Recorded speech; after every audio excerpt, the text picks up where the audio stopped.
Welcome to the Friends with Money podcast, brought to you by Money Magazine, creating financial freedom for Australians since 1999. Welcome, everyone, to The Hot Seat, a special episode of the Friends with Money podcast. I'm your host, Michelle Baltazar, Editor-in-Chief at Money Magazine. Today, we are joined by Stephen Hunt, the author of a new book called Find, Build, Sell: How I Turned a $100 Backyard Bar into a $100 million Pub Empire, and the Chief Executive of Hunt Hospitality. Welcome to Friends with Money, Stephen. Thanks, Michelle. It's a pleasure to be here. So tell us, where are you right now? Are you, given that you have a 100 million pub empire and you're still working? So what's going on? You're not retiring at all?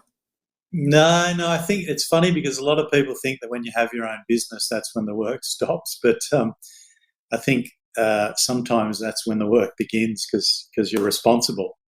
So I don't even think I'd like to retire. You know, that's something that is a fair way off for me. So I hope anyway. That's it. I guess if it's something you're passionate about, there's no such thing as retiring or moving away from it, right? Oh, I love it. Like I have to stop myself and have to bring some disciplines in from jumping out of bed in the morning and getting straight on the computer and tapping away. You know, I did that for many years, and then I just kind of went, okay, just because I love it. You know what I mean? So it's really important part of my life, hospitality, and loving a job is crucial to success, I think. Absolutely. Now, I have read your book and I'm really inspired by a lot of the kind of words of wisdom that you've shared there. I've even put in Post-it notes on the really interesting stuff. Like you had here, how to speak lawyer. So when they say, we can advise you against that, but it's your decision, what they really mean is, don't do it. Yeah, you know, so there's like a page here of what they actually mean when they say something that's a bit of lawyerly, if you like. So now I just wanted to ask you about your, let's say, your money advice for our readers. But first, trying to get to know you a little bit more, can you tell us, what was your first job? My first job was working for my parents, actually. So I did a lot of gardening at home. I think I was probably, when I started, probably about 8 or 9. So I would literally go around my parents' yard and back then you didn't have the old blower, so you'd use a broom, and then I'd tidy up in the garden and didn't do the mowing but sort of prune some of the trees and things like that. And then, I remember saying to my dad after I had probably a couple of grand saved up within a couple of years, despite the fact they weren't good payers, but that's what every family does. So anyway, I said to my dad, I've got, a few grand, what should I do with it? And at the time he was like, term deposits were paying well, but it was safe. And he just said, put it in your term deposit. Just put it in that for the time being. So, so washing and cleaning up at home was the very first job. That sounds like a good way to start, because at least your bosses, right? They can't fire you. Yeah, I don't know.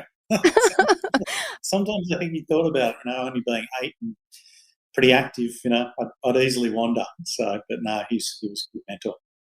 Now, what's the best money advice you've ever received, other than the term deposits, maybe? Was that a good advice? Term deposits that was really good. And then I guess money advice to actually how you earn it is to find a career that you really, really enjoy. And then in terms of now where we are with, capital expenditure, and I'm sorry if I digress a little bit, but we're really conscious of making sure that the end result is better for the customer. So we're very conscious of not overcapitalising. And so I guess that comes back to what you really should do with your own money. And the best advice is just be very cautious about it and sort of, spend it extremely wisely. I like it. Do not overcapitalize. I think a lot of people tripped over that during COVID, certainly, where they just didn't have enough left after spending too much. What's the best investment decision you've made? I believe it was setting up my pub fund. So I'd had a bit of success with a real estate property in Sydney, and in 2015 I found a pub that I really wanted to buy, and I invested in that, and that was the start of the escalation of the fund and to where I am today. It was really quick, but that was probably the best investment I had. My wife would disagree, and she would say the best investment that I had was marrying her in Ireland, where she's from. So it would be that money spent. Well, I don't know her, but I agree with her. I think, finding that lifelong partner is the best investment you'd ever make for yourself, right? Yeah. Now, what is the worst investment? So what is the worst? Well, it was a bad investment, but it actually worked out okay. So it was buying a Maserati on a whim that I'd driven past numerous times, and for the ATO, it was on June 29. Actually, I didn't buy it; the company bought it. So, it's a beautiful car, and I love driving it, but they're expensive to run. And normally they sort of go down in value significantly. But probably the positive out of this car, and it was sheer luck, was the fact that the engine in it was the last engine made by the Ferrari warehouse. So it's going to go up in value the longer I keep it for, because now they actually make Maserati engines in a different area. So bad decision at the time. It looks like hopefully it'll work out to be a good one. I do feel there's a little bit of Irish luck there, I must say. Maserati, I would love to be able to drive a Maserati. Did you feel like it's good to drive, or it's no different to, say, I don't know, a Toyota Corolla? Well, it's just super comfortable, and they've spared no expense in the extra things that they supply for you in the car. Like the stitching on the seats, it's just really, really comfortable. But having said that, and it is beautiful to drive, I actually drive an Amarok in between all of our venues, because occasionally I bring stock from one pub to the other. So I try not to drive the Maserati and have these thoughts every once in a while, I should sell it. And then I get in the car and drive, and I'm like, no, I'm not going to sell this. So. Can't do it. Not even with petrol price going up to above $2. Oh, yeah, that's right. That hurts. Now, I mentioned earlier that you've just published a book called Find, Build, Sell, and how you turned a $100 backyard bar into a $100 million pub empire. So tell us, what would you say to someone right now who would say, oh, well, I don't believe you. That's just kind of, everything just kind of worked together in your favor. But can they really start with a capital of $1,000, $10,000? Absolutely. So it started out where we had a barbecue area at the back of my parents' house, and at the age of 16 and 17, when most people were studying for their HSC, my parents occasionally would go away on a holiday, and so I took that as a great opportunity to have my friends over and to entertain them. And it kind of not blew out of all proportion, but it became such a sort of a really good thing. Getting, we had jocks, we had, techie, the beginning of the tech guys. We sort of had all sorts of walks of life that would come to my house, and we have a few beers, and then, we cook a barbecue, and then quite often there was a few beers left in the fridge. So for the next barbecue, we would sell those beers to people and make a little bit of pocket money. And, I was dancing and carrying on. It was really good fun. And so then I actually got a job in a pub that was up the road from the school I went to. And the people I learnt from at the time, and this is saying you can do anything if you want to, and it's put yourself in the right room. So I actually was taught by some of the best publicans in Australia. And as an 18-year-old, I didn't really, pay much attention to it, because I was going into work, doing the job. But then I started paying more and more attention to it, and then really fell in love with the industry. And in terms of turning $100 into $1,000, that comes with being with the right people and finding the right room. And so it started with industry associations. So I met a lot of intelligent people there. And then because I have a fund at the time, I was like, well, hang on, I can't afford to buy these businesses or to establish a fund. So then I started looking at the fund side of it. And as I was doing that, I was getting more educated. So I was going to TAFE, then university, then the grad cert at uni, and then ended up at Harvard. So that was a stepping stone all the way through. But you find, as I said, being in the right room, that's where your intelligence really grows. So certainly it is achievable, but you have to have the want. And it took me 23 years in the industry, so I was only a novice, to actually work out how to set up the fund and then to escalate to where we are today. I like that advice. It truly is, when you say being in the right room, the company you keep, you want to be surrounded by people who will push you to do big things. Otherwise, you are kind of limited to experiences if you're in the wrong room. Now, talking about money, what would you do if you only had $50 left in the bank? If I didn't have a job, I would buy nice clothes. I know it's only $50, but I really, really would try to present myself quite well with what I had. Funny story, when I was in London and worked there for a year, I had to buy a white shirt. The recruiters there said, Steve, the guy you've got the interview with, he's a really tough old Irishman. But they said, wear a nice shirt. And I was like, I don't really have a nice shirt. So I went to Oxfam and bought a tuxedo shirt. And I didn't have any cufflinks, so that was expensive. So I just rolled the sleeves up a little bit and then put a jumper on and went to the meeting, got the job, and learnt a phenomenal amount in that period. But I think at the time that I worked with him, but I think presenting yourself well to start with puts you a step ahead, despite what I just said, puts you a step ahead of anyone else, and then obviously applying for a job. So I'd spend the $50, potentially on as nice clothes as you possibly can get with that. Did you end up talking to that person who employed you, that you spent that money to buy something to impress him later on?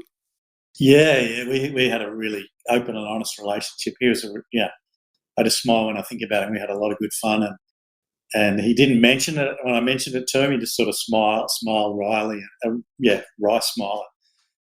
I like that. That's such a good piece of advice, especially for the younger generations or those who are just up and coming, where you dress for the job you want, not the job you currently have.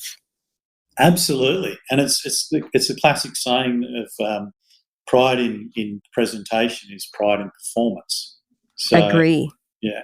You mentioned earlier that you come from a big family. Mm-hmm. Do you intend to leave an inheritance? Yeah, absolutely. Yeah.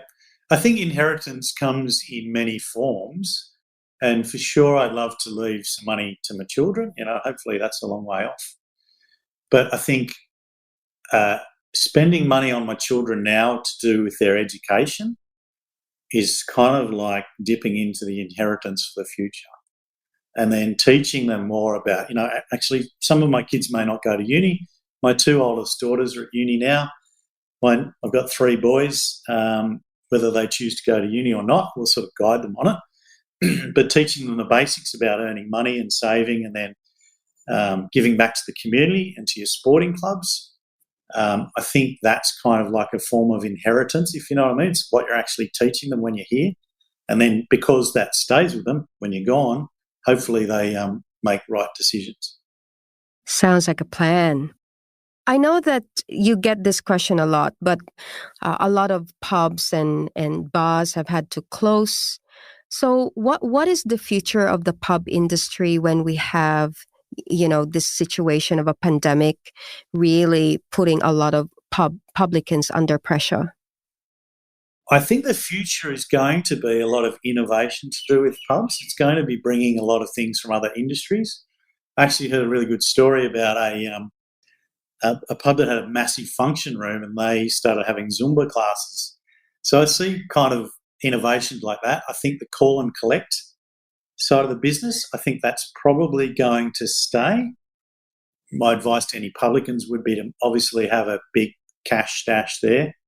Do you know what I mean? And just in case there is, further on the pandemic, have great relationships with your stakeholders. We've got a really good relationship with our bank, also your suppliers. So growing those relationships, if you haven't already done that, is really, really important for COVID, and having that money set aside and looking at different things and just trialing different things. Trialing different things on your menu, trialing different cocktails. Hospitality is such a great industry because it just keeps growing. Do you know what I mean? Like back in the day when I first started working on the till, there was probably 4 buttons. It was always schooner of beer, midi of beer, and maybe bourbon, and rum or something like that. And the girls would come in and order a Pimm's and lemonade, and we'd be like, what is a Pimm's and lemonade? Like we just literally so the industry just keeps growing. You've got really nice restaurants in it. So, maybe upscale your restaurant or play to your right market. As I said, cocktails, functions, kind of the list is endless. And if you want to survive through COVID, you have to be looking after all of those things. Keep your eyes open. I like that. I like that idea. I've heard of a local RSL club that had a massive wraparound balcony, and it used to be the smokers area. But the restaurant manager said, well, instead of it being a smokers area that gets used by maybe 1 or 2 individuals, maybe for an hour, why don't we turn it into an herb and vegetable garden? And so people can see what they're eating. They can even, the chef won't have to feel pressured when there's no, whatever it is that they need. It's just there. And the RSL club said, great idea. Now you have to do it. So now he's doing the whole herb and vegetable garden planning. But do you see that as the kind of innovation we'll see, which is kind of reflecting the new, audiences or crowds that go to pubs and bars? Oh, I think that's a fantastic innovation. I think it's really good, and it's flexible too. If it works, you'll get a lot of people who go there to have a look, and people love homegrown and they love buying local. So I think they've ticked a lot of right boxes there. The club and the board of the club, and the fact that they're getting him to run it is a really, really good idea, because like all of us, if it's your idea, it's the best idea in the world, so you'll push more. That's right. So I think innovations like that, tapping into the local community and local produce, I think they're great ideas. Fantastic. Now, last question. Finish this sentence. Money makes me happy. We like that answer. Stephen, it's been a pleasure to interview you. Thank you so much for taking the time to speak to us. Thanks very much, Michelle. I've really enjoyed it. No dramas. And congratulations again on your new book. In fact, we're giving 5 books to give away to our readers. They can check it on our website. In the meantime, I'm looking forward to visiting your pub. But what's next for you? What are your future plans? Continued growth, but sensible growth. Like my idea, people often say, do you want to have 100 pubs, or how many pubs do you want to own? And quite simply, we want to only have pubs that we can provide a good service and atmosphere for our customers. So that might be 2 this year, it could be 10 next year, but as long as we've got the structures in place that we can provide the service, because if you don't, then you'll quickly not have any pubs anymore. So it's just kind of like a step-by-step gentle process for us. I feel like it echoes your earlier comment about not over-capitalizing, so not overextending yourself. Yeah, I like looking at Swiss cheese because it's got all those little holes in it, And so I figure you just take little bits out, and then you've eventually eaten it all, but just piece by piece. Piece by piece until you're the big cheese, like Stephen Hunt. Once again, all the best, and thank you for joining us. You're welcome. Thank you, Michelle. You're listening to Friends with Money podcast. Don't forget, if you want to find out what else we have in store, you can email us on money@moneymag.com.au. Thanks for listening to the Friends with Money podcast. For credible, independent and easy to understand financial commentary, visit moneymag.com.au. Please remember that the views and opinions expressed in this podcast are general in nature, and further independent advice and research based on your personal circumstances should be sought before making an investment decision.